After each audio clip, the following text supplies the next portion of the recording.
안녕하세요. 저는 40대 중반의 귀한 딸을 낳아 행복한 육아 생활을 보내고 있는 평범한 여성이에요. 살다 보면 제가 설계한 대로만 인생이 흘러가는 건 아니더라고요. 저는 평소에도 계획적인 삶을 살았기 때문에 변수가 없도록 자신을 잘 관리해 왔어요. 그 덕분에 말단이지만 공무원이 될 수도 있었고, 운 좋게 좋은 남자와 결혼해서 행복한 결혼 생활을 할 수도 있었죠. 그렇다고 해서 저에게 완벽한 날들만 있는 건 아니었어요.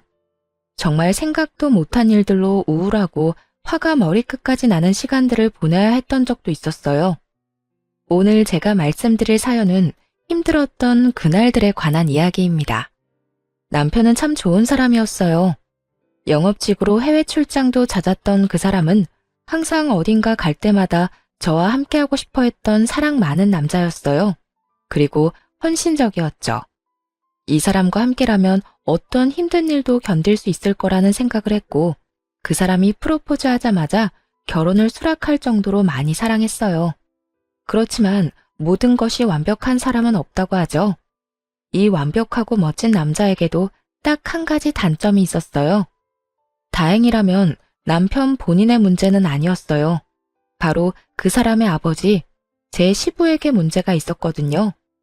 상견례 때 양가 부모님이 모였을 때 시부의 한없이 가볍고 눈살 찌푸리게 만드는 언행에 저는 이 결혼에 대해 처음으로 불안을 느끼게 됐거든요. 아이고, 사돈댁 보니까 며느리 될 아이가 애는 잘 낳겠네요. 저희 집이 손이 귀해서 애 잘 낳는 며느리가 필요하거든요. 여자야 집에서 살림 잘하고 애만 잘 낳으면 그만이니까요. 공무원 딸을 자랑스럽게 여기던 친정아버지의 표정이 확실하게 기분 나빠 보였어요. 그리고 시부의 그런 행동에 저희 가족만 기분 나빠진 것도 아니었어요. 요즘 세상에 여자 남자가 어딨어요. 그리고 그런 식으로 말하는 거 실례예요. 죄송해요, 사돈어른. 저희 남편이 좀 옛날 사람 같은 면이 있어요. 말은 이렇게 하지만 저희도 맞벌이 하면서 잘 지내고 있어요. 이 사람이 집안일 할 때도 많은걸요. 그리고 애들은 분가시켜서 저들끼리 지내도록 할 거라 크게 걱정 안 해도 돼요. 저도 사업하는 사람이라 집에 붙어있는 시간이 많지 않아서 애들도 신경 쓸 거 많이 없고요. 시부가 까먹은 점수를 시모가 다시 올려서 평균을 맞추는 것 같은 듣도 보도 못한 상견례였죠. 위태롭게 아슬아슬했던 상견례가 끝나자 친정아버지가 저를 따로 불러 말하더군요. 너희 시부될 사람 생각하면 너 시집 못 가게 막고 싶다만 그 집 사부인은 시원시원하니 좋더구나. 게다가 사업하시면 시집살이도 덜 시킬 거 아니냐. 사부인이 바깥 사돈을 잘 지고 있는 듯 보이니 너도 힘든 일은 없을 것 같아. 그거 하나는 마음이 놓이구나. 그래도 우리 사위가 바깥 사돈을 닮지 않은 게 천만다행이야. 다정다감하고 널 많이 위하니 아빠는 그거 하나만으로도 다행이라 생각해. 친정아버지가 그렇게 말할 정도로 시부와 시모에 대한 평가는 극명하게 갈렸어요. 남편의 여동생인 신우도 IT 업계를 다니는 재원으로 시모를 닮아서 아주 야무지고 차분하더라고요. 그 4명의 가족 중에 시부만 딱 다른 종류의 사람이었어요. 시모가 왜 저런 남자와 결혼했는지 모를 정도였죠. 정말 다행인 건 우리 가족이 본 것보다 훨씬 더 시부가 시모에게 잡혀 살고 있었다는 점이에요. 게다가 시모 집안이 잘 사는 편이라 시모에게 평소에 꼼짝도 못한다는 걸 알았거든요. 그렇게 남편과 저는 결혼 날짜를 잡았어요.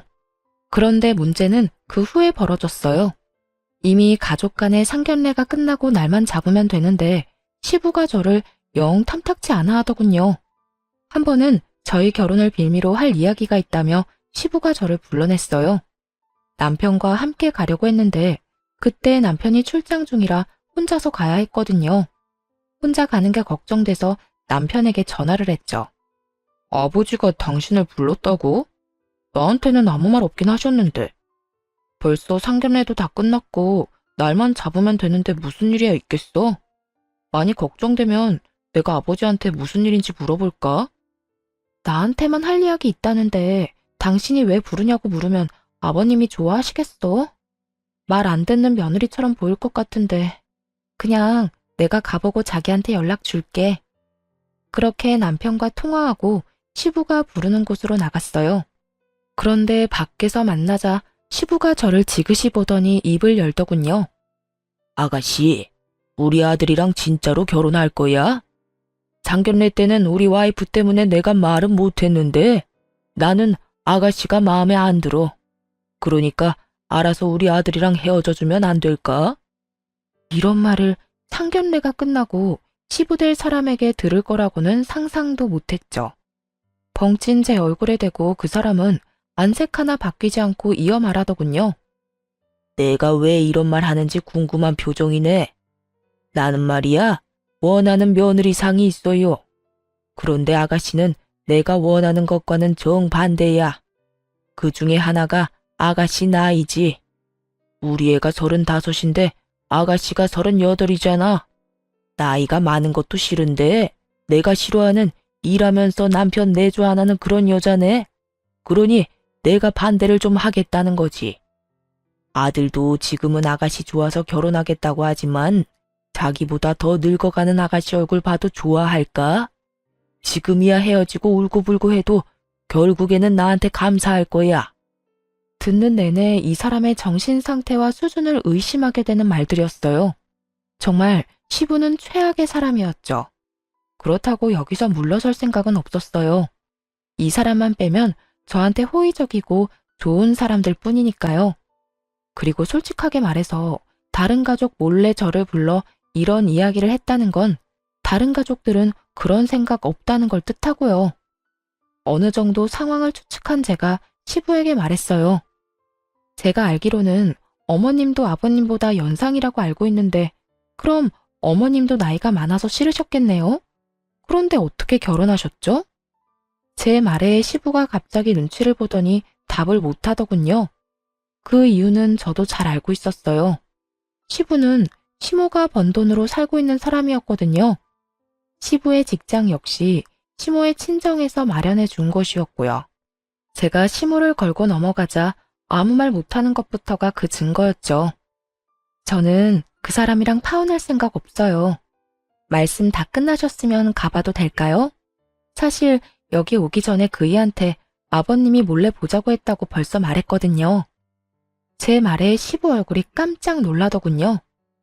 그렇잖아도 자기가 먼저 아버님한테 전화해서 무슨 일인지 물어봐 줄까 하고 이야기하던데 제가 우울한 목소리로 전화하면 아버님한테 오늘 무슨 이야기 했는지 전화할 수도 있겠네요. 제 말에 시부가 확 얼굴을 일그러뜨리더니 저한테 경고를 날리더군요. 오늘 이야기 아들한테 할 거야? 그건 아버님 하시는 거에 따라 다르죠. 의기양양하게 말했지만 사실 알 수 없었어요. 남편이 제 편을 들지 시부의 편을 들지 남편은 가족을 소중히 하는 남자였으니까요. 시부와 제가 정반대의 주장을 하게 됐을 때 누구를 선택할지 알 수 없었어요. 그래서 저도 시부에게 강하게 나갈 수 없었어요.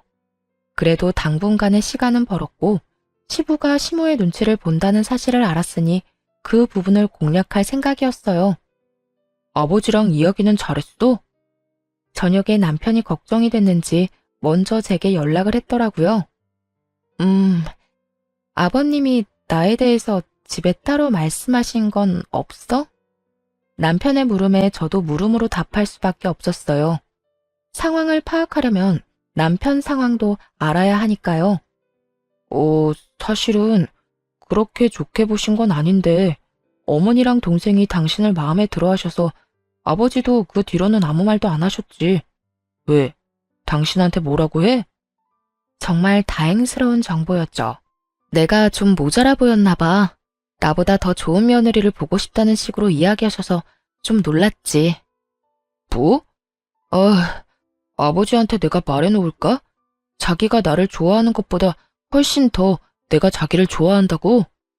확고한 남편의 마음까지 확인하고 났으니 저도 앞으로의 방향을 결정했어요. 시모를 공략해서 시부가 그딴 말은 할 수도 없게 만들어주겠다고요. 말만으로도 너무 고마워. 그러면 어머님이 어떤 거 좋아하는지 알려줄래? 그리고 평소 성격이 어떠신지도 알려줘. 저는 남편에게 시모가 좋아하는 것들에 대해 알아냈어요. 그리고 다음 날부터 시부 몰래 천천히 시모의 마음에 들기 위해 하나하나 준비했어요. 그리고 6월의 어느 날 아침부터 시댁을 찾았어요. 뜬금없이 찾아온 저에게 남편도 시모도 깜짝 놀라더라고요. 사실은 남편에게 아무 말 없이 찾아온 거였거든요. 어? 오늘 무슨 일로 우리 집까지 왔어? 우리 오늘 일정 있는데. 그래, 네가 와줘서 좋은데 우리 가족끼리 일이 좀 있어서 나가봐야 하는데. 시모는 난감한 표정으로 말하더군요. 그래서 제가 하얀색의 작은 조화꽃을 건네며 말했어요. 알고 있어요. 오늘 그이 외할머님 기일이잖아요. 작년에 들었어요. 사실 오늘 와야 할까 말아야 할까 고민 많이 했거든요. 그래도 저희 이제 상견례까지 했고 곧 가족 되는데 이런 행사에는 빠지면 안 될 것 같아서 이렇게 연락도 없이 불쑥 찾아뵙게 됐어요. 혹시 제가 잘못한 걸까요? 제 말에 시모가 눈시울을 붉히더니 기특하다는 듯 제 얼굴을 보더라고요. 그러면서 제가 건넨 꽃다발을 안고는 저를 꼭 안아주시더라고요. 너무 고맙다. 어쩜 이렇게 섬세하니? 그래, 너도 이제 가족이지. 우리 같이 가자. 그러자 시부가 뒤에서 또 초를 치는 소리를 하더군요. 상견례 했다고 가족은 아니지. 아가씨 경우가 없네. 가족 행사에 이렇게 다짜고짜 끼어들면 어떡하나? 생각이 짧아도 이렇게 짧을 수가 없어. 그리고 너 아직 우리 가족 아니야. 여보, 당신이 지금 그런 말 할 때예요? 오늘 무슨 날인지 아침까지도 몰랐던 사람이 당신이잖아. 우리 엄마 기일이라고 내가 며칠 전에도 이야기했어요. 그런데 아침부터 늦잠 자고 잊어버리고 말이지. 새아가 밥만 좀 본받아요. 아직 결혼도 안 했는데 상견례 했다고 벌써 시댁 외가 챙기는 기특한 며느리야. 당신 저번에 상견례 할 때부터 이상해? 대체 얘가 뭘 했다고 이렇게 매번 딴지를 걸어요? 아니, 그렇게 치면 당신이 제일 이상하지. 집에 사람을 들이는 일이야. 한번 보고 뭐가 그렇게 마음에 들어? 집에 사람이 드는 일이니까 좋은 거죠. 이렇게 세심하게 사람 챙기는 며느리가 많을 것 같아요? 게다가 공무원이라는 직업도 안정적이죠. 우리 아들 좋아하지. 집안 행사에 알아서 참여도 잘하지. 대체 뭐가 그렇게 못마땅하다는 거예요? 당신이 그럼 이야기 좀 해봐요. 이 며느리 어디가 그렇게 마음에 안 드는지. 시모는 아예 눈에 쌍심지를 켜고 시부를 바라보더군요. 그런 시모 눈길에 시부는 꼼짝도 못하더군요. 버벅거리며 한다는 핑계도 참 웃겼어요. 아니, 저렇게 괜찮은 며느리감이 왜 여태 시집도 안 갔나 싶어서 말이지. 어딘가 문제가 있으니까 시집을 여태 못 갔을 거 아니야? 그 생각 때문에 걱정이 많아서 그래. 우리 아들이 얼마나 괜찮은 놈인데 더 좋은 며느리 데려올 수도 있으니까. 당신이 며느리 데리고 살 거예요? 며느리는 아들 마음에만 들면 되지 왜 당신이 새아가를 품평해요? 명색이 시아버지라는 사람이 며느리 아껴주지는 못할 망정. 시어머니도 안 하는 시집살이 시킬 셈이요. 그리고 아들이 좋다잖아요. 시모 말에 시부가 아무 말 못하고 고개만 숙였어요. 아버지, 저 이 사람 많이 좋아해요. 그러니까 이제 그만 허락해 주세요. 제가 이 사람 좋아하게 된 이유 중에 하나가 엄마랑 많이 닮아서거든요. 몇 년 만에 공무원 합격할 만큼 노력하는 사람이기도 하지만 엄마처럼 정도 많고 주변 사람 잘 챙기는 사람이에요. 부지런해서 하나부터 열까지 자기 손으로 해내려는 욕심 많은 사람이기도 하고요. 엄마랑 정말 닮아서 보고 있으면 도와주고 싶고 함께 해주고 싶고 걱정해주고 싶은 사람이거든요. 남편의 그 말이 체크메이트였어요. 시모의 눈동자가 반짝반짝해졌거든요. 그렇지 않아도 며느리 행동에 감동을 느낀 차였는데 아들이 그런 며느리가 자기랑 똑 닮았다며 그래서 잘해주고 싶다는 이야기를 들으니 시모 기분이 엄청 좋아졌어요. 그리고 시모의 기분이 좋아짐과 동시에 시부에게는 외통수였어요. 아들이 데려온 여자가 엄마를 닮아서 좋다는데 거기서 안 된다고 하면 엄마 닮은 여자 싫다고 하는 꼴이잖아요. 시모 능력으로 다른 사람들보다 배는 편하게 사는 시부가 시모의 심기를 거스를 생각은 할 수도 없었던 거죠. 그렇게 저는 저를 눈의 가시처럼 생각하는 시부의 방해에도 불구하고 남편과 무사히 결혼할 수 있게 됐어요. 시모와 신우의 전폭적인 지지 아래에 말이죠. 그런데 결혼을 하고 나니 궁금한 게 생기더라고요. 시부는 도대체 왜 저를 그렇게 싫어했을까? 그 이유를 모르겠더라고요. 저한테 말한 걸 보면 나이가 많다, 일을 하기 때문이다, 이런 어이없는 이유를 댔잖아요. 그게 진심이라는 생각은 안 했거든요. 그래서 남편에게 슬그머니 물어봤어요. 저기, 우리 결혼 전에 아버님이 나 싫어하신 적 있잖아. 혹시 아버님이 왜 나를 별로 좋아하지 않았는지 당신은 혹시 알고 있어? 그거?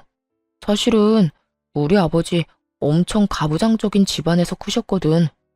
남자는 하늘, 여자는 땅, 이런 집안. 게다가 그런 집에 독자로 태어나셨으니 그런 사상이 몸에 배어 있어. 근데 어머니가 사업하면서 돈도 잘 버시잖아. 워낙 어머니가 잘 나가니 억눌려서 더 그런 거지. 당신이 어머니처럼 잘 나갈 것처럼 보이는 게 싫었던 모양이야. 남편 말을 들으니 더 의아했어요. 그런 사람이 그 시대에는 그렇게 드물다는 직업 있는 신여성이랑 어떻게 결혼을 한 거야?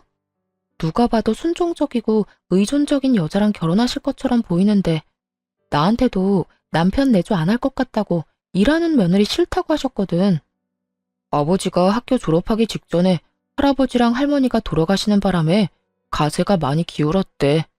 그때 취직한 곳이 우리 외갓집에서 운영하는 업체였고 거기서 두 분이 만나서 연애 결혼하셨다고 하더라고. 그래서 아버지한테는 어머니 집안 분위기 자체가 완전 정반대라 많이 눌려 사신 것 같더라고. 나는 솔직히 이해는 안 가지만 어린 시절을 떠받들며 살아오셨는데 여자에게 사업을 할 수 있도록 해줄 만큼 개방적인 외가 집안 분위기가 안 맞아서 그런 것 같아. 그러니까 당신이 이해 좀 해줘. 가만 보니 시부의 콤플렉스 때문에 애꿎은 제가 미움받는 것 같더라고요. 제가 시모와 그런 면에서 많이 닮은 탓에 그 콤플렉스를 건드린 모양이고요. 어쨌든 그 뒤로 시부는 저를 그런 얼토당토 않은 이유로 건드리지는 않았어요. 게다가 시모가 항상 바쁜 탓에 저희는 시댁에 자주 가보지도 못했고 제가 가끔씩 점심시간에 시모와 약속을 잡아 시부 없이 시모와 남편 이렇게 셋이서 식사를 하는 경우가 더 많았죠. 그렇게 별 문제 없이 지내는 것 같은 저희 부부에게도 문제는 있었어요. 바로 2세 문제였죠. 결혼이 결정된 뒤부터 제 나이를 고려해 자연 임신을 하려고 그렇게 노력을 했어요. 그런데 1년이 넘도록 임신이 안 되더군요. 솔직히 저는 제 탓이 아닐까 하는 생각을 했어요. 일단 나이가 제가 더 많잖아요. 게다가 38이라는 늦은 나이에 결혼을 하기도 했고 그래서 초반에 병원에 가자는 이야기를 남편에게 못하겠더라고요. 그런데 도저히 안 돼서 병원을 예약했어요. 난임센터를 방문하기로 결정하고 예약일이 다가오는데 남편의 갑작스러운 해외 출장이 잡혔어요. 이번에는 문제가 생겨서 가는 출장이라 어쩔 수 없이 꼭 가야 한다고 하더군요. 그렇게 저 혼자 예약한 병원으로 향했죠. 솔직히 병원 예약을 다음으로 미룰까 생각도 했는데 혹시라도 이 난임이 나이의 문제라면 한시라도 일찍 이유를 알아내는 게 중요할 것 같다는 생각이 들었거든요. 그래서 저 혼자라도 가기로 했어요. 그렇게 남편 없이 혼자 검사를 하고 왔는데 결과가 좋지 않았어요. 노화로 난소 기능이 저하됐다는 이야기를 들었죠. 다행인 건 임신이 아예 안 되는 건 아니라는 거였어요. 시험관으로 충분히 가질 수도 있다고 했죠. 출장에서 돌아온 남편은 그런 저를 위로해줬어요. 시험관 시술을 준비해야 했지만 저도 충격을 많이 받은 터라 마음을 추스르고 시험관 준비를 할 생각이었어요. 이 사실을 시부모에게 알리는 것도 걱정이었거든요. 남편은 어머니라면 이해해 줄 거라며 아버지에게는 나중에 알리고 어머니한테만 알리면 되지 않겠냐고 하더군요. 저도 그게 좋은 생각인 것 같아 시모에게 전화로 이야기를 먼저 꺼냈어요. 그랬더니 시모가 괜찮다고 너야말로 괜찮냐며 저를 위로해 주셨어요. 시모의 위로에 얼마나 울었는지 몰라요. 그런데 그 다음날 시모가 가족 식사를 하러 시댁에 한번 들르라고 하더군요. 마음고생한 며느리에게 밥이라도 함께 하자고 하는 것 같아 고마운 마음에 시댁에 들렀어요. 그런데 시부가 집으로 들어온 저한테 대뜸 삿대질을 하며 소리를 질렀어요. 너 불임이라며? 내가 이럴 줄 알았어. 그래서 너랑 우리 아들 엮어주기 싫었던 거야. 다 늙어서 젊은 애랑 결혼하면서 애도 못 만들어주는 게 될 일이야? 어떤 상황에도 애는 낳아줘야지. 벼르고 있었던 모양인지 시부의 말에는 가감이 없었어요. 필터링 없이 뇌에서 나오는 대로 짓거리고 있었죠. 보다 못한 남편이 시부를 말렸어요. 아버지, 그만하세요. 제 와이프한테 무례하게 굴지 마시라고요. 그리고 불임이 아니라 난임이에요. 저희 시험관 하기로 이미 결정했고 준비 중이라고요. 아이고, 늙은 난자가 퍽이나 도움이 되겠다, 응? 넌 왜 이렇게 속이 없어? 도대체 이런 여자 어디가 좋단 말이냐, 응? 세상에 널리고 널린 게 여자야. 젊고 더 예쁘고 싹싹한 애가 놀렸는데 왜 저런 늙기만 하고 당돌한 애를 며느리감으로 데려왔어? 이참에 이혼해라. 우리 집안이 어떤 집안이야? 대를 못 잇는 건 말이 안 되는 거지. 여보, 도대체 새아가한테 무슨 말을 하는 거예요? 어떻게 몸이 안 좋은 애한테 그런 말을? 예, 너 집에 돌아가. 이런 데서 저런 말 듣고 있을 필요 없어. 내가 나중에 연락하마, 응? 시모가 필사적으로 저를 내보내려 애썼어요. 저는 어안이 벙벙하고 지금 이 상황이 머릿속에 잘 들어오지도 않았어요. 남편이 화를 내자 시부가 전화기를 꺼내 들고는 어딘가로 전화를 했어요. 예, 접니다. 아니 이런 식이면 곤란하죠. 애도 못 낳는 딸을 손이 귀한 집에 시집을 보내면 어떡합니까? 우리 집안 대 끊기면 당신네가 책임질 거야? 응? 정말 경악스럽게도 그 인간은 저희 아버지에게 직접 전화해서 따졌어요. 남편이 놀라 시부의 전화기를 빼서 강제로 꺼버렸어요. 아버지, 이런 식이면 저 다음부터 아버지 안 봐요. 왜 이렇게 사람이 무례하고 잔인해요? 제가 사랑하는 여자고 저는 애 없어도 상관없다고 몇 번이나 말했잖아요. 아버지 이런 식이면 저 절대로 애 가질 생각 없어요. 남편이 화나서 시부에게 퍼붓는 동안 제 핸드폰이 끊임없이 울렸어요. 친정아버지 전화였어요. 제 어깨를 감싸며 시부로부터 보호하듯 서 있던 시모가 친정아버지의 전화를 보고는 시부 앞에 나섰어요. 여보, 내가 말했죠? 행동 조심, 말 조심. 당신 그렇게 마음 가는 대로 살다 보면 분명히 나중에 문제 생길 거라고 말했는데도 이런 짓을 저질러요? 며느라기 눈에 눈물 나게 하지 마요. 그러다 당신 눈에 피눈물 나면 어쩌려고 말을 함부로 해요? 그리고 며느리 당신이 데리고 살 거예요? 당신이랑 같이 살 며느리도 아닌데 왜 당신이 그렇게 신경을 써요? 데리고 살 사람은 우리 아들이고 아들이 좋다니 앞으로 며느리한테 신경 쓰지 마요. 아버지, 진짜 너무해요. 같은 여자로서 저도 얼마나 화나는지 모르죠? 새언니가 우리한테 얼마나 잘했는데 진짜 아빠 잘한 일 하나도 없어. 사람이 어떻게 이렇게 잔인해? 이제 언니도 우리 가족인데. 시부를 제외한 나머지 가족들이 저를 보호하고 나섰고 저는 그런 가족들의 위로와 걱정을 한몸에 받았어요. 아가, 미안하다. 이런 꼴 보게 하려고 오라고 한 게 아니야. 네가 힘들어 보이길래 밥이나 든든히 먹이고 신경 쓰지 말라고 우리는 그런 거보다 네가 더 중요하다고 그렇게 말해주려고 부른 거야. 아프고 힘든 일을 누가 원해서 겪겠니? 어쩌다 보니 어쩔 수 없이 이유도 없이 그렇게 다가오는 게 그런 일이라는 걸 우리가 모르지는 않아. 그러니까 너무 자책하지도 말고 힘들어하지도 말고 네 시아버지 정신 나간 소리도 귀담아 듣지 말고 네 남편 말만 듣고 살아. 그 위로에 눈물이 어찌나 나는지. 3명의 시댁 식구들이 너무 잘해줬기에 이혼은 생각지도 못했어요. 저 한 사람이 이 물을 모두 흐리고 있구나 하는 생각을 했죠.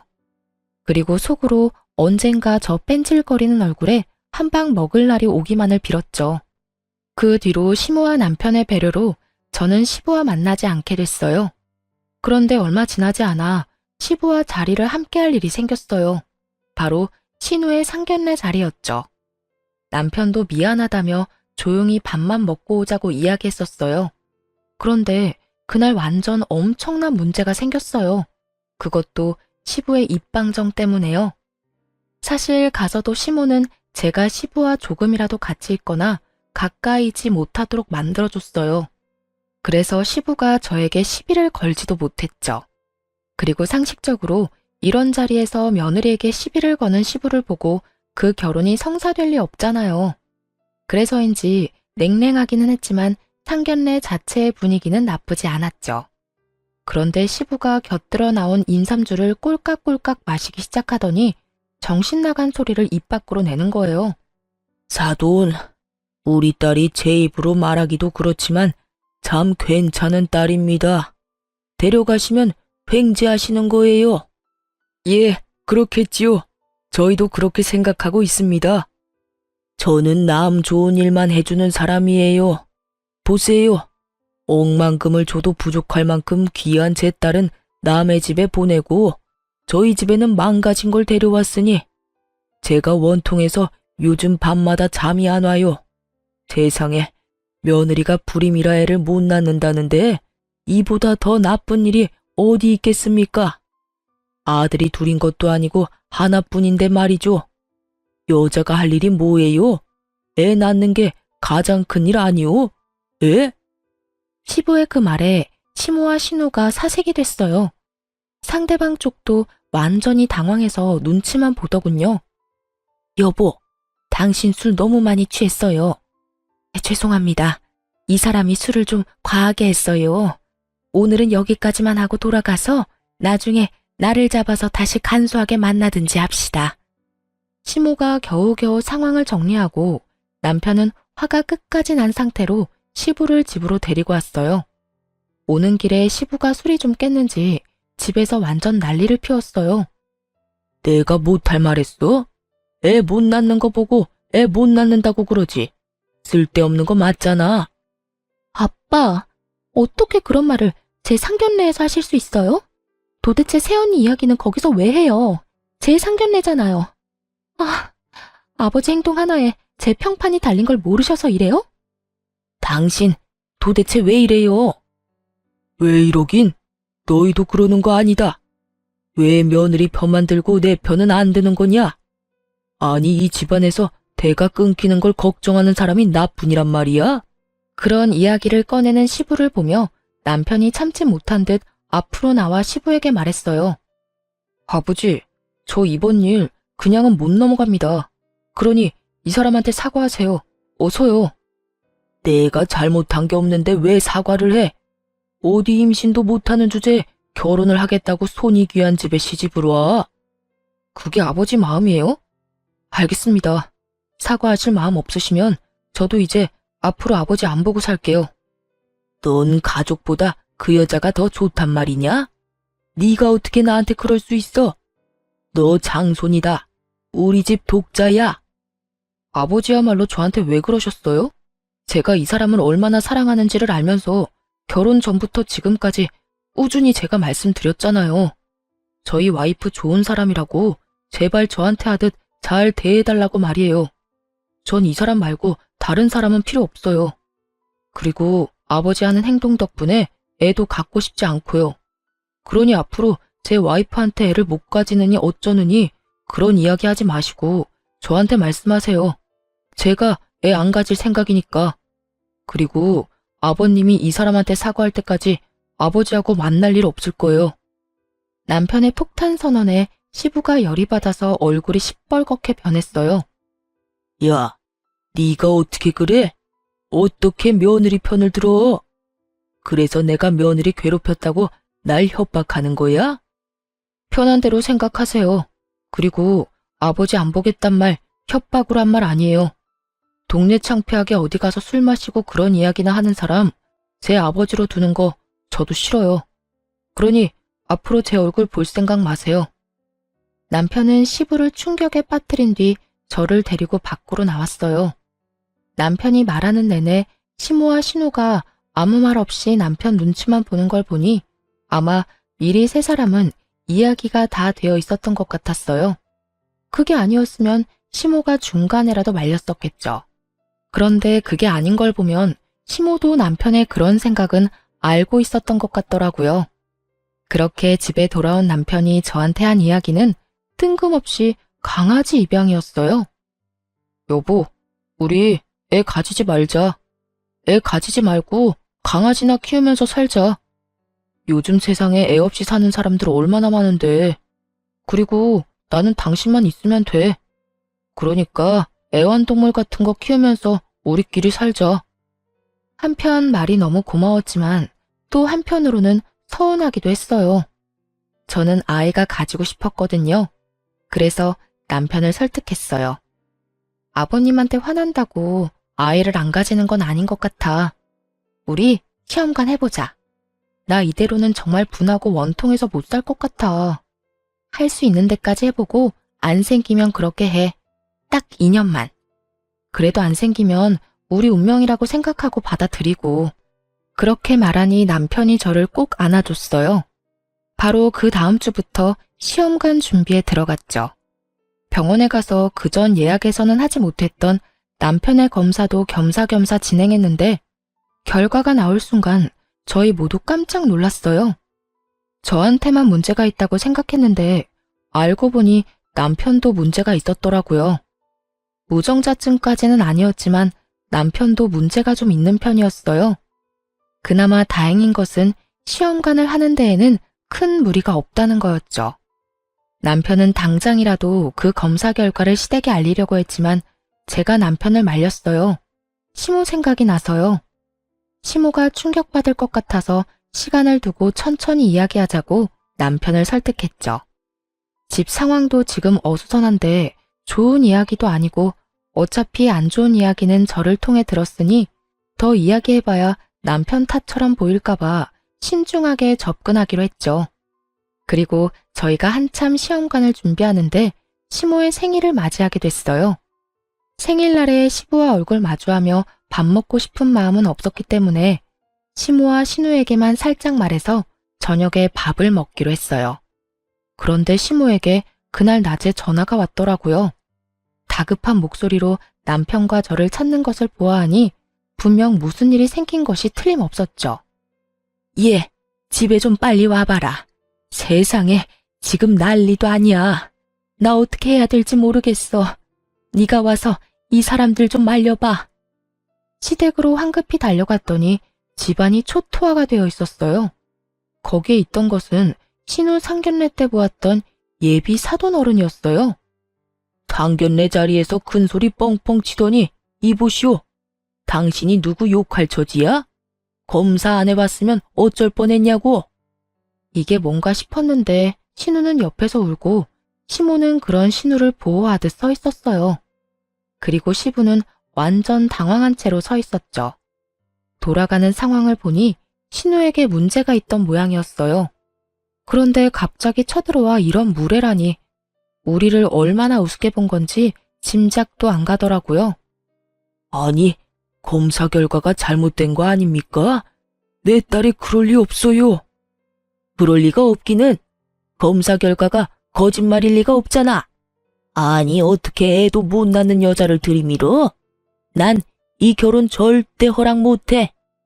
애 낳는 게 여자 할 일이라던 당신이 설마 이러고도 우리 애한테 당신 딸 들이미는 건 아니겠지? 우리 집안이 대를 잇는 게 얼마나 중요한데 사돈 될 사람 앞에서 며느리 욕하는 거 보고 혹시나 싶어 검사했는데 말이야. 될 수가 없으려니까. 그만하세요. 여기서 한마디만 더 모욕적인 말씀하시면 경찰 부를 거예요? 무슨 말하고 싶은지 아니까 여기서 그만하고 돌아가세요. 제가 그렇게 말하자 그 사람도 저를 째려보더니 나가더군요. 한시름 놓는데 시부가 신우 손목을 끌어당기며 말하더군요. 네가 불임이라고? 거짓말일 거야. 병원 한번 가보자. 다시 검사해야 할 거 아니냐? 시부 행동에 신우는 더 울고 시모가 완전 열받았는지 시부 앞에 허리에 손을 척 얹고 서서 소리쳤어요. 이제 속이 시원해요? 저 사람이 여기 와서 행패 부린 거 다 당신 탓이야. 상견례 자리에서 그렇게 며느리 욕을 하는 무례한 행동을 서슴없이 했으니 상대방도 우리를 깔본 거잖아요. 내가 누누이 말했죠. 행실 조심하라고. 당신이 사람 많은 데서 며느리 망신 주니 우리한테 똑같은 짓 한 거잖아. 왜 나한테 그래? 내가 뭘 어쨌다고? 지금 이럴 때야? 날 검사 다시 하러 가야지. 한 번 했으면 됐지. 애한테 또 상처 줄 셈이에요? 머리라는 게 달려있으면 생각을 좀 하고 살아요. 검사 다시 해서 어떡하려고요? 확인을 해야지. 확인해서 뭘 어쩔 건데? 확인 사살시키려고? 그만하세요. 아버지, 이렇게까지 저를 비참하게 만들 셈이에요? 아버지가 무슨 생각하고 있는지 알겠어요. 여태 올케 언니한테 하던 막말을 저한테 하고 싶은 거겠죠. 저 지금 아버지 얼굴도 보고 싶지 않아요. 내가 누누이 말했죠? 남의 눈에 눈물 나게 만들지 말라고. 옹졸한 마음으로 며느리 눈에 눈물이나 나게 만들더니 결국은 제 딸한테 피눈물 나게 만든 게 당신이야. 왜 입방정을 떨어요? 당신이 상견례에서 그딴 말만 안 했어도 저 사람들이 이런 식으로 난동 피울 일은 없었지. 그렇게 시모가 화내고 있는데 남편이 신우를 달래며 그렇게 말하더군요. 요즘에 난임이라는 거 불치병 아니야. 내가 병원 가서 알아봤거든. 그리고 나도 검사 결과 안 좋았어. 신우를 달래려고 하는 그 말에 시부가 뜬금없이 눈에 불을 켜더니 시모를 쳐다보며 손가락질을 하며 큰 소리를 쳤어요. 가만 보니 당신이 잘못한 거네. 어떻게 문제 있는 자식들만 낳아서 나를 이렇게 비참하게 만들어? 지금 당신 무슨 말을 하는 거야? 이 미친 인간아. 뭐? 나 때문? 애는 혼자 낳아. 내가 혼자 만들었어? 너 반, 나 반이야. 이 인간이 어디서 남 탓을? 그럼 그게 내 탓이겠어? 옆엔 내가 일이나 한답시고 나돌아다니니까 애들이 이렇게 하자가 생긴 거야. 내가 처음부터 그런 생각 들었지. 당신이 이렇게 문제 있는 자식을 만들 줄 알았으면 당신 안 만나고 그때 만나던 여자 계속 만났을 거야. 이 사람이 정말 보자 하니까 그럼 그 여자 만나러 가요. 지금이라도 자식 낳아줄지 누가 알아? 그렇게 시부는 그동안 억눌렸던 자신의 콤플렉스를 거의 대부분 쏟아냈어요. 시모는 그 소리를 듣고 참지 않았지만 그렇다고 시부 일자리까지 어떻게 하지는 않았어요. 시부는 시모의 친정에서 운영하는 곳에서 일하고 있었거든요. 그것도 시모가 꽂아준 곳이었죠. 곧 은퇴라는 걸 알고 있었으니 분란을 만들고 싶지 않았던 것 같아요. 은혜도 모르고 시모에게 네 잘못이라며 말하는 시부를 보니 참 갈 때까지 갔구나 싶었어요. 두 분이서 싸우는 걸 구경하고 있을 수만은 없어 남편이 대충 두 분을 떼어놓고 저희는 집으로 돌아왔어요. 남편은 그 뒤로 진짜로 시부와 연락을 끊었고 신우도 연락을 하지 않는다고 하더군요. 그 말이 사실인 게 시부가 정말 오랜만에 저한테 전화를 했거든요. 남편이 전화를 받지 않으니 제 번호로 전화할 수밖에 없었을 거예요. 네가 우리 아들 숨겼지? 이놈의 아들들이 하나같이 아버지 말은 안 듣고 말이야. 중간에서 나랑 연락하지 말라고 한 거 너 아니야? 어린 년이 싸가지가 없어. 그이가 아버님 연락 안 받는 건 저 때문이 아니에요. 아버님 때문이죠. 그리고 기분은 좋으세요? 저희 아버지한테 했던 말들 고스란히 돌려받았잖아요. 딸 트집 잡아 욕하고 덤비는 시댁 보는 기분은요? 다행이라고 생각해요. 얼마 전에 아버님 때문에 듣지 않아도 될 말까지 들은 저희 아버지 기분을 알게 됐잖아요. 그리고 자식들하고 연락하고 싶으면 자식들한테 직접 연락하세요. 쓸데없는 며느리 도움은 왜 구하시는지? 너 지금 나한테 빈정대는 거야? 어? 길게 듣고 싶지도 않아 전화를 뚝 끊어버렸어요. 그런데 통화 중 찜찜한 말을 들은 것 같았어요. 아들들이라는 말이 이상하잖아요. 아들이라고는 남편 하나 있는 시부가 아들들이라는 말을 할 필요가 있나요? 뭔가 무의식 중에 나온 말인 것 같은데 기분이 쎄했어요. 설마 했죠. 그렇게 찜찜한 시간이 흘렀죠. 솔직히 시모에게 말할까 말까 했는데 집안 분위기가 워낙 흉흉해서 일단 말을 아끼고 있었어요. 신우는 파혼을 하게 됐고 시모는 기분이 안 좋은지 내내 일만 하러 돌아다니느라 피곤해 하시더군요. 직장에서도 시부를 마주쳐야 하는 일이 생각보다 너무 피곤했나 봐요. 그렇게 몰래 점심시간에 나와 저랑 식사를 하며 마음을 추스르고 있는데 한 남자가 저와 시모가 있는 테이블로 오더군요. 젊은 남자였는데 얼굴이 어딘지 모르게 익숙했어요. 그런데 그 사람이 시모에게 서류 봉투를 하나 주고 갔어요. 뭔지 물어봤지만 대답도 없이 가길래 저희 둘이서 봉투를 뜯었죠. 그런데 거기에는 유전자 검사지가 있었어요. 아버지와 아들로 보이는 사람의 검사지인 것 같더군요. 그 봉투 안에 USB가 같이 들어가 있었어요. 저는 잠시 생각하다가 시모에게 한마디 했어요. 어머님, 사실 이 이야기는 안 하려고 했는데 저번에 아버님 화나서 저한테 전화하셨을 때요. 저한테 말 실수인지 이놈의 아들들이 하나같이 말을 안 듣는다는 말을 한 적이 있거든요. 아버님 아들이 남편뿐인데 들이라는 말을 들어서 물론 제가 잘못 들었을 수도 있는데 혹시나 해서 말씀드리는 거예요. 아들들?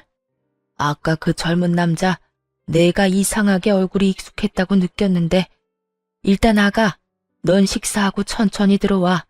나는 바쁜 일이 생각나서 먼저 일어나 보마. 그렇게 집에 오고 나서 며칠 지나지 않아 신우가 저희 집으로 찾아왔어요. 아가씨 어서 와요. 몸은 좀 어때요? 신우가 저희 집에 찾아온 것이 저와 동변상련의 아픔을 나누고자 온 것 같아서 저도 신경을 많이 썼거든요. 그런데 그게 아니었어요. 언니, 큰일 났어요. 저희 집 이제 진짜 되돌릴 수 없게 돼버렸어요. 무슨 일인데 그래요? 혹시 그 사람이 또 쳐들어왔어요? 아니요, 그게 아니라 엄마가 아빠한테 이혼하자고 소짝 날렸어요. 뜬금없는 시부모의 이혼 소식을 믿기 힘들었어요. 그게 무슨 말이에요? 두 분이 이혼을? 그것도 시모가 시부에게 이혼을 청했다는 게 제일 놀라운 포인트였죠. 왜냐면 시부가 이렇게 아나무인인 건 시모가 시부를 무척 좋아했기 때문이었거든요. 그 사랑의 힘으로 여태껏 그 많은 추태를 넘겨준 것이 시모였는데 갑자기 이혼이라니 이해가 안 갔어요. 이건 100% 아빠 잘못이긴 해요. 엄마가 덮어주고 싶어도 못 덮어줄 만큼. 어머님이 웬만한 일로는 이혼 이야기 안 꺼내셨을 텐데. 그게 아빠한테 숨겨둔 아들이 있었나 봐요. 얼마 전에 엄마한테 직접 친자 검사지랑 가족끼리 찍은 사진까지 줬대요. 근데 선을 좀 많이 넘었더라고요, 아빠가. 그 혼외자가 오빠보다 6개월 생일이 늦어요. 그렇다는 건 엄마 임신 중에 외도를 했다는 건데 그 사진이 더 열받았던 것 같더라고요. 게다가 상간녀는 어머니가 아는 사람이었고요. 아버지가 몇 달에 한 번씩 나가는 남자들 모임이 있는데 거기 식사를 항상 똑같은 데서 하거든요. 예전에 엄마가 아빠 따라 거기 가봤는데 별거 없었다고. 진짜 남자들끼리 모이는 모임이었다고 하더라고요. 그래서 아예 의심을 안 했던 거고요. 근데 알고 보니 그 가게 여사장님이 아버지 상간녀였더라고요. 그러니 엄마도 몰랐겠죠. 남자들끼리 가서 아빠는 그 여자랑 하룻밤 자고 그 다음날 함께 놀러도 다니고 그랬던 것 같더라고요. 아빠와 함께 있던 사진을 다 USB에 넣어왔으니 엄마 눈이 안 뒤집힐 수가 없지. 거의 10년 넘게 외도를 했던데 지금은 청산했다고 하지만요. 참 대담한 시부가 아닐 수 없었어요. 몇십 년을 한결같이 시부에 대한 애정으로 인내해온 시모에게 이런 뒤통수를 때릴 줄 누가 알았겠어요? 근데 그 사람은 왜 지금 어머님한테 다 밝힌 거예요? 혼외자 말로는 자기 크는 동안 양육비도 한 푼 안 줘놓고 버렸대요. 그래서 결혼할 때는 그 양육비 대신 결혼 자금을 아빠한테 받아가려고 했다고 해요. 근데 아빠가 절대 안 된다고 매몰차게 거절해서 열받아서 엄마한테 그걸 보냈다고 하더라고요. 그리고 자기는 이제까지 아빠 없이 컸으니 지금이라도 소송해서 아빠 되찾겠다고 저러니 엄마 입장에서는 곤란한 거죠. 이야기를 들을수록 머리가 아파왔어요. 그래서 어머님이 이혼 이야기 하신 거네요. 엄마가 뭐라는 줄 알아요? 아무데나 씨 뿌리는 바람둥이보다 씨 없는 순정남이 낫다고. 앞으로 아들 며느리 딸한테 그 지조 없고 더러운 생식 능력 자랑하지 말고 입 다물고 이혼 준비나 하라고 했어요. 시부가 그렇게나 중요하게 여기던 씨 때문에 결국은 이런 사달이 났으니 그 뒤로 어떻게 됐냐고요? 아주 지옥이었죠, 시부에게. 그 혼의 자식이 진짜로 친자 소송하는 바람에 시모는 시부와 빠르게 손절하고 이혼했고 시부는 위자료 내고 재산 분할은 거의 받지 못했다고 하더군요. 시모나 시부 이름으로 된 재산이 없었거든요. 거의 대부분이 재단 이름으로 되어 있어서 재산 분할 대상에 들지 않은 것 같았어요. 살고 계시던 집도 시모 친정오빠 이름으로 되어 있어서 뺏기지 않았다고 하더군요. 결국 개털된 시부가 혼외자를 찾아가 내가 네 아빠다 하고 말했지만 그 혼외자가 끈 떨어진 시부를 좋아한다고 말할 리 없잖아요. 알고 보니 시부를 철저히 고립시키려고 소송 진행했던 거고 한창 소송 중에 시부 이혼했다는 이야기에 취하했다고 합니다. 결국 친아들이 친자 확인 소송을 안 하니 부양의 의무도 사라져 중간에 붕 뜬 거죠. 시부가 찾아갔는데 여태 무시하며 남으로 살았으니 앞으로도 남으로 살았으면 좋겠다며 버렸다더군요. 시부는 와이프와 자식들에게 모두 버림받은 데다가 직장마저 은퇴한 직후라 돈도 못 벌고 단기 알바로 근근히 먹고 산다고 하더군요. 대가 끊어질까봐 며느리에게 모진 소리, 못된 행동하던 시부가 그 대를 이어줄 자식들에게 모조리 버림받은 걸 보니 속이 시원하더군요. 대를 이을 가족이 있으면 뭐 하나요? 자신의 되먹지 못한 언행으로 몸졸이 나가 떨어지게 만들었으니 결국 이제는 혼자 주변에 아무런 가족도 없이 쓸쓸히 노후를 맞게 됐잖아요. 늙은 후에 보면 자신이 걸어온 길이 보인다고 하죠. 시부의 현재를 보니 시부가 어떤 길을 걸었는지 정확하게 보이더군요. 시부가 시모에 의해 버림받고 남편과 신우는 시부를 찾지 않았어요. 다만 우리들끼리 찾은 이 안정과 평화를 지키는 쪽을 택했죠. 저와 남편은 어렵게 시험관으로 아이를 낳았고 신우는 그때의 남자와 헤어지고 다른 남자와 결혼해 저희처럼 시험관 시술을 준비 중이에요. 시모는 한동안 시부와의 피 터지는 이혼 소송으로 힘들어하긴 했지만 첫 손주 소식에 예전처럼 밝은 미소를 보내주고 있어요. 요즘에는 손주 재롱 보는 재미로 행복한 노후를 만끽하고 계시죠. 정말로 결혼을 하고 태풍 같은 일들이 휘몰아쳤던 것 같아요. 그래도 인생 통틀어 그런 안 좋은 날만 있는 건 아니잖아요. 나쁜 일 있으면 좋은 일도 있고 그게 인생이라고 생각해요. 여러분들의 많은 생각을 댓글로 남겨주세요. 지금까지 제 긴 사연 들어주셔서 감사해요. 다들 행복하세요.